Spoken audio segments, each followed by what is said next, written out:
ಹಸ್ತಿನಾಪುರದ ಅರಮನೆ ಸಭೆಯಲ್ಲಿ ಕೌರವರೂ ಪಾಂಡವರೂ ಸೇರಿದ್ದರು. ಧರ್ಮರಾಜ ಯುಧಿಷ್ಠಿರನು ಶಕುನಿಯ ಕುತಂತ್ರದ ಜೂಜಾಟದಲ್ಲಿ ತನ್ನ ರಾಜ್ಯವನ್ನೂ ಸಹೋದರರನ್ನೂ ಕೊನೆಗೆ ತನ್ನ ಪತ್ನಿ ದ್ರೌಪದಿಯನ್ನೂ ಪಣವಾಗಿಟ್ಟನು. ಜೂಜಿನಲ್ಲಿ ಸೋತ ಯುಧಿಷ್ಠಿರನಿಗೆ ದೊಡ್ಡ ಅವಮಾನ ಎದುರಾಯಿತು. ದುರ್ಯೋಧನನ ಆದೇಶದಂತೆ ದುಶ್ಯಾಸನನು ದ್ರೌಪದಿಯನ್ನು ಸಭೆಗೆ ಎಳೆದನು. ಸಭೆಯಲ್ಲಿ ಎಲ್ಲರೂ ಮೌನವಾಗಿದ್ದರು. ಭೀಷ್ಮ, ದ್ರೋಣ, ಕೃಪಾಚಾರ್ಯರಂತಹ ಮಹಾನುಭಾವರು ಧರ್ಮಸಂಕಟದಲ್ಲಿ ಮೌನವಹಿಸಿದರು.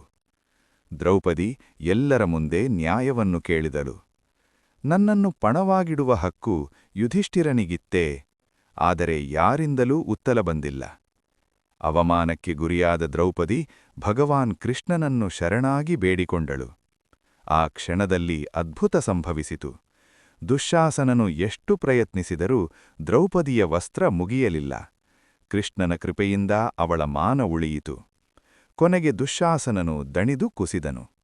ಈ ಘಟನೆ ಮಹಾಭಾರತದಲ್ಲಿ ಅಧರ್ಮದ ವಿರುದ್ಧ ಧರ್ಮದ ವಿಜಯವನ್ನು ತೋರಿಸುವ ಅತ್ಯಂತ ಮಹತ್ವದ ಭಾಗವಾಗಿದೆ.